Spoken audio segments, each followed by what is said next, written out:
मोहतरम सर, आप ये बताइए कि क्या ऐसे पैरामीटर्स होने चाहिए जिसके बेसिस से बच्चा खुद को जज कर पाए, जज नहीं कह सकते, एनालाइज कर पाए कि whether they on the right track और नॉट, और whether they are good for UPSC और नॉट? ऐसे क्या पैरामीटर्स होंगे? आपने इसमें दो सवाल असल पूछे, एक हाउ टू जज देमसेल्व्स और to know whether they can qualify this exam और not, and then comes the second question कि whether they are on the right track और नॉट। तो पहले ये डिसाइड करना कि whether I can go for this exam और not. देखिए, इस एग्जाम के बारे में एक बहुत गलत मिथ, या मैं क्या बोलूँ, ऐसी एक धारणा है जैसे लोगों को लगता है कि this exam is meant only for intelligent people. This is completely wrong. मैं ये मानता हूँ कोई भी इंसान, कोई भी स्टूडेंट ग्रेजुएशन में जाकर भी अगर ये अपना बारे में जानना चाहे कि मैं एग्जाम के लिए तैयार करूँ या नहीं, तो अपने लिए बस वो 3 या 4 चीज़ें देखें। मैं एक डिसेंट स्टूडेंट रहा हूँ, चाहे 55, 60, 65% मार्क्स तक भी लाया हूँ। उसके बाद मेरे अंदर ये कैपेसिटी है कि मैं 8 से 10 घंटे आई कैन सिट, मतलब मेरे अंदर डिसिप्लिन है। और इसके अलावा एक छोटी छोटी चीज़ें देखनी होती है कि आपकी एक लैंग्वेज पे डिसेंट कमांड हो। मैं ये हमेशा इसलिए बोलता हूँ स्टूडेंट्स को भी क्लास में कि language is something that may take years and years to develop.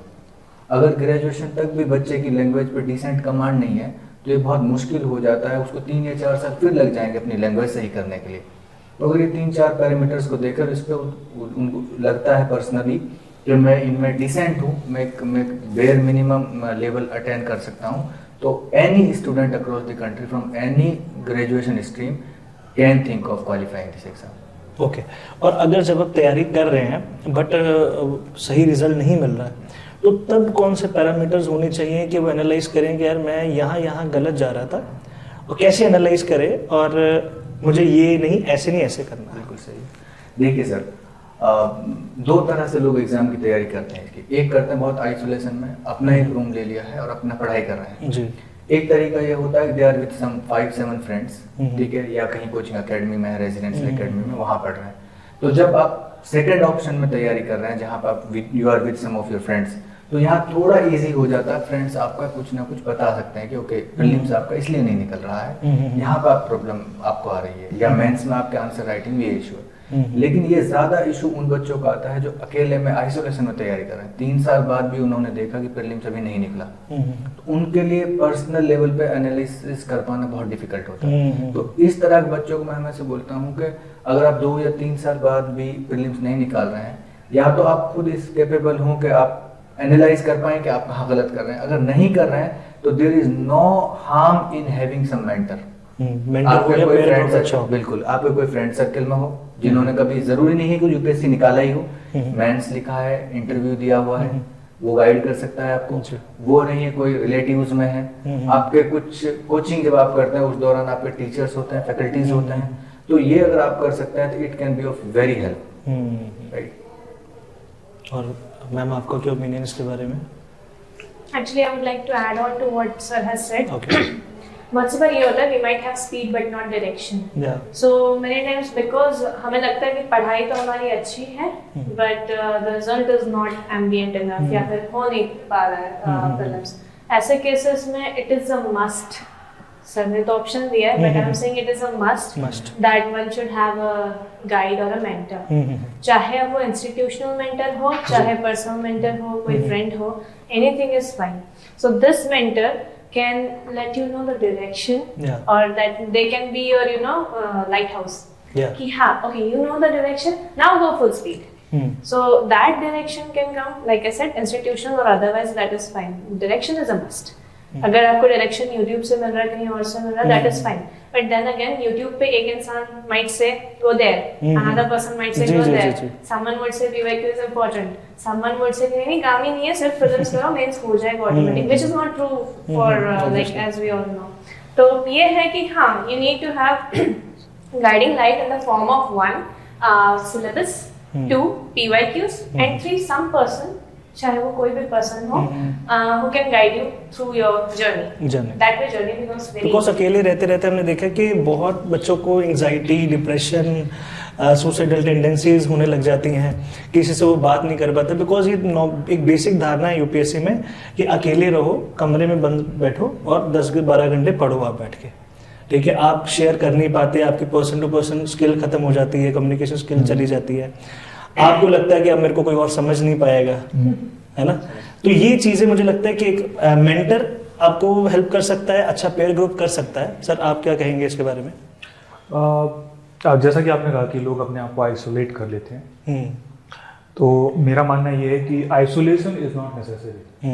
आपका 8 घंटा पढ़ना जरूरी है, ठीक है, उसके ऊपर आपकी श्रद्धा है, पढ़ना है पढ़िए, पढ़ना है मत पढ़िए, घूमना है घूमिए, फिल्में देखना है, दोस्तों से मिलना है, कुछ भी कीजिए, लेकिन 8 घंटा पढ़िए, उसके अलावा आप कुछ भी कर सकते हैं। 8 घंटा तो सोना भी जरूरी है, ठीक है, तो 8 फिर भी आपके पास बचते हैं। प्रॉब्लम वहाँ पे आती है जो हम टीवी में और न्यूज़ चैनल्स में देखते हैं कि मैं 16 घंटे पढ़ता था। 16 घंटे पढ़ने वाले जो झूठ है, जो मैथ है, ठीक है, ये थोड़ा तो कुछ टॉपर्स ने सिटिंग हो सकती है लेकिन पढ़ नहीं सकते आप। हाँ, सिटिंग हो सकती है, सिटिंग भी नहीं होती है, ये झूठ है, कुछ टॉपर्स ने फैला दिया है और कुछ टीवी चैनल्स ने एक होता है ना कि हम थोड़ा सा ग्रांड बनाए चीज़ों को, तो उस को करने के लिए ऐसी धारणा बना दी गई है। 8 घंटे पढ़ना इनफ है अगर आप कंसिस्टेंटली पढ़िए और बैलेंस बना के रखिए लाइफ में, ठीक है। ये सिर्फ एक एग्ज़ाम कभी लाइफ को डिफाइन नहीं करता। जी। आपने डिसाइड किया है कि आप एग्ज़ाम देना चाहते हैं, दीजिए, लेकिन make sure that you have a balance and you are living life, it is a tough journey, but at the same time you should enjoy a little bit, you should have an interest in life, otherwise sacrifice everything for any examination is not worth it. कई बच्चे सोचते हैं कि जब exam हो जाएगा ना तभी एंजॉय करूंगा मैं, तभी सबको मिलूंगा, ये रिलेटिव्स को मिलूंगा, दोस्तों को तभी मिलूंगा, और ये मुझे लगता है ये बहुत ज़्यादा नेगेटिव में चले जाता है। सही बात है आपकी, है ना, जो है थोड़ा एटलीस्ट कम कर सकते हैं, लेकिन आप बिल्कुल कट ऑफ ना हो जाइए सबसे उसमें। हाँ, उसमें ये आपने सही बोला कि कट ऑफ नहीं होना चाहिए। एक तो देखिए फैमिली है, ठीक है, मतलब आपके सिबलिंग्स हो सकते हैं, ठीक है, आपके फ्रेंड्स हो सकते हैं, वो लाइफ में बहुत आगे निकल जाते हैं। जी। हर चीज़ का एक वक्त होता है लाइफ में, ठीक है, and once you think that कि अभी 6 टर्म देने के बाद मैं ये सब करूँगा, तो ना वो उम्र रह जाती है और ना वो जोश रह जाता है।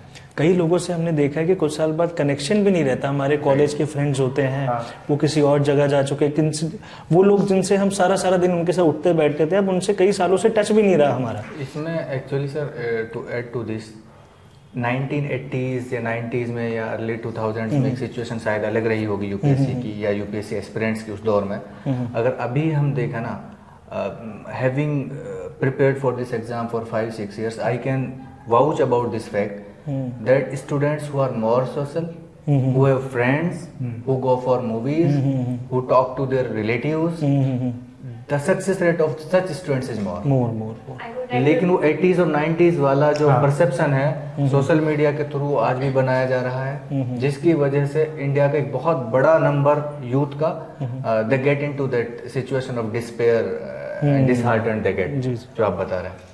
Actually, sir, ये जो टॉपिक आपने उठाया, I think it is very important to talk about this. Currently, what is happening with youth is the only window they have to the world is social media. अब ये social media पे बोला जाएगा that live alone, close yourself in a room for 6 months, forget everything, forget everyone, and just study. क्या होता है? Our brain has a kind of working tendency.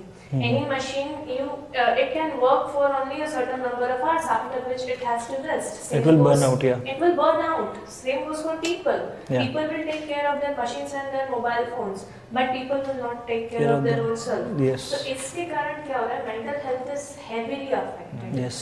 And ये बहुत छोटेपन से शुरू हो जा रहा है. For example, IIT में भी अगर हम बात करें, people who are in Kota, we see that there are so many suicidal tendencies and there are so many reports of suicides. And after that comes UPSC. The UPSC में भी similar tendencies have seeped in because of very simple reason कि हम ये सोचने लग गए कि जब तक हम सबसे cut off नहीं करते, we will not be able to succeed. The actual fact over here lies in the thing that you need to have a balance, like Vanessa has said. The balance could be in the form of movies. अब ये सोचा जाएगा, maximum people would think that movies are a time waste. Honestly, good movies can give you good content for answers as well as for essay. अच्छे ऐसे good movies चाहिए. Next comes social group and peer learning. it should be a collaborative learning rather than having a competitive attitude amongst the group of friends. When there is collaborative learning, तो अलग से interview की तैयारी करने की जरूरत नहीं। जी जी जी। जब इंटरव्यू की टाइम आता है, जो लोग आइसोलेशन में रहे हैं, they might not even be able to speak in front of someone else because they have not talked to anyone since 6 months. But at the same time, those who are choppy and they have a friend group, they are very comfortable. Because interview is just discussion, and after that, they are choosing you to become an officer. Officer has to deal with plenty of people throughout the day. So that dealing with people cannot have directly अपना बिल्कुल ऐसे there will be no transformation or metamorphosis as we say it कि हाँ एकदम से आप अकेले रहते थे and now you have to deal with a group of 500. नहीं, ऐसे पॉसिबल नहीं है। Not possible. तो it is better कि हाँ एक ऑफिसर वाला माइंडसेट लेके चले, उस माइंडसेट से ही आप शुरू करें और उस माइंडसेट को लेके जब आप आगे बढ़ते हैं, डिप्रेशन, एंजाइटी ऑटोमेटिक कम होगा and the peer group will help you reduce your FOMO, fear of missing. तो एग्जॉस्ट की तरह काम करते हैं, नेगेटिविटी को बाहर निकाल देंगे। यूपीएससी में ना फिजिकल सुसाइड कम हो, लेकिन मन से बहुत लोग मर चुके हैं है ना, और वापस लाना उनको बहुत मुश्किल है। क्यों? क्योंकि एज बढ़ रही है, मैच्योर वो होते जा रहे हैं और मैच्योर बंदे को समझाना बहुत मुश्किल है, राइट। अब मोटिवेशन भी हम पहले बात कर रहे थे कि मोटिवेशन भी मोटिवेट नहीं कर पा रही, वही बातें उन्हीं बातों को घुमा फिरा के लोग हर कोई मोटिवेट कर रहा है। अब वो टेम्परेरी मोटिवेशन आ रही है, उसमें एक बड़ी प्रॉब्लम क्या हो रही है, ये यहीं पे प्रॉब्लम है। लोग क्या है, मोटिवेशन ढूंढते हैं। मोटिवेशन ढूंढने की आवश्यकता ही नहीं होनी चाहिए जी। मैं आपको बता रहा हूँ, मैं 5-10 मिनट के लिए, 10 मिनट के लिए, एक दिन के लिए मोटिवेट रह सकता हूँ आपकी बात से। जी जी जी।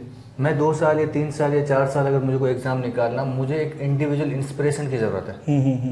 आज मैं एग्जाम की तैयारी के लिए आया, आई हैव अ रीजन और I may have multiple reasons why I want to be a civil servant. 3 साल बाद मैं अनफॉर्चुनेटली एग्जाम नहीं क्रैक कर पा रहा हूँ, आप इंटरव्यू तक भी पहुंच रहे हैं, फिर भी कई बार नहीं मिल रहा। 4 साल हो गए, 5 साल हो गए, हम 2 लोगों को देख रहे हैं 6 साल भी हो जाता है। तो उस 6ठे साल तक जाके जब आप एग्जॉस्ट हो जाएंगे, थक चुके होंगे, आपको कोई भी बड़ा मोटिवेशनल स्पीकर आपको मोटिवेट नहीं कर सकता।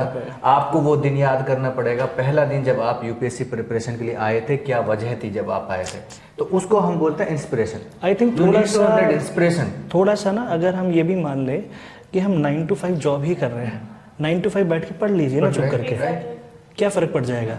और जैसे वो हैशटैग घूमा था ना, घूम रहा था, बहुत वायरल हो रहा था, रीस्टार्ट 12th फेल में, तो मैंने जो एनालाइज किया है खुद को लेकर या बाकियों को देकर, रीस्टार्ट कभी किसी पर्टिकुलर इंसिडेंट या पर्टिकुलर इंसान की मोटिवेशन से नहीं होता, it has to be daily, right. अब ये नहीं होगा कि मूवी में दिखाया जाता कि ये पर्टिकुलर सीन था जिसके बाद चेंज हो गया, वो एकदम मेहनत करने लगे या कुछ भी, ठीक है, बट ऐसा नहीं होता रियल लाइफ में। ये मूवी है और ऑब्वियसली मूवी में सब कुछ बताया भी नहीं जा सकता उस बंदे की जिंदगी में क्या था, लेकिन वही रीस्टार्ट, आपको रोज सुबह उठना है, खुद को रीस्टार्ट करना है, शाम तक मोटिवेटेड रहना है, नेक्स्ट डे वही साइकिल चलेगा till the time you are able to clear it और यू आर एबल टू, दिल से आप छोड़ पा रहे हैं कि भाई अब नहीं हो रहा। करने के लिए एक तरीका होता है, so a lot of people have this thing called vision boards. Okay. तो on that ऐसा एक सेंचुरी पेपर या जो भी एक बोर्ड टाइप ले लिया, and on that you pin कि ठीक है what are your goals.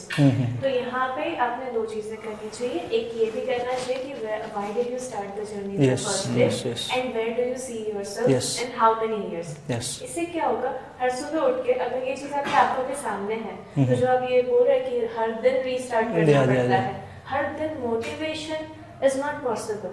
Overrated है मोटिवेशन थोड़ी। और अभी रील का जमाना है, तो मोटिवेशन ठीक है, 30 सेकंड की रील देखी। अब तो ऐसे होता है कि रील पे मुझे कोई मोटिवेशन करता है, मैं 1 सेकंड से पहले स्वाइप करता हूँ उसे क्या नहीं चाहिए। मैं एक चीज इसमें ऐड करना चाहूँगा, एक्चुअली एक प्रॉब्लम ये भी है जो पूरा प्रोसेस ऑफ प्रिपरेशन रहा है कि somehow students have come to believe that they need to do everything themselves, ठीक है। अब सोचिए, it is a tough examination, right, no one can dispute that. Yes, जब आप कुछ टफ काम कर रहे हैं, ठीक है, जैसे मान लीजिए इंडियन क्रिकेट टीम, ठीक है, जब वो खेलने जाते हैं student, they hire the best coach ना, तो इट्स नॉट दैट कि वो सारा काम बॉलर अपने आप से एनालाइज नहीं कर सकता, नहीं कर, और वो इम्प्रूव भी नहीं कर सकता।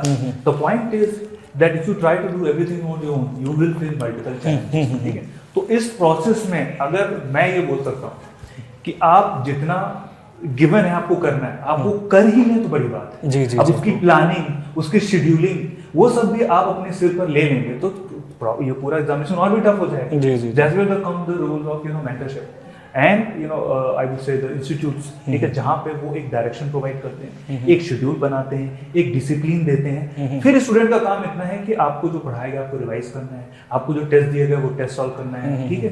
तो आप पूरा काम अपने सिर मत ले लीजिए, प्लानिंग का, शेड्यूलिंग का, टेस्ट का, सब कुछ अपने सिर ले लेंगे तो फिर यू विल फील ओवर, ठीक है। Let someone else do this and you focus on doing the most important thing जो कोई और नहीं कर सकता। आंसर राइटिंग आपके लिए कोई और नहीं कर सकता। सिंपल बात ये हम कहें कि मान लीजिए आपको अगर प्रीवियस ईयर क्वेश्चन ही सेक्शन वाइज देखने हैं, अब आप सारे क्वेश्चन पेपर उठा के खुद सेक्शन वाइज डिवाइड करने बैठेंगे, बेटर है कि जो हुआ पड़ा डिवाइड वो मार्केट से उठा लीजिए। हाँ, एक एग्जांपल है। हाँ वही, राइट। तो इसमें बात ये है कि देखिए, जब आपके अटेम्प्ट खत्म हो जाएंगे तो आपसे ये नहीं पूछा जाएगा आपने कोचिंग की है जी। नहीं, आपसे पूछा जाएगा क्लियर हुआ कि नहीं हुआ। कोई अब कैसे क्लियर हुआ इससे कोई फर्क नहीं पड़ता।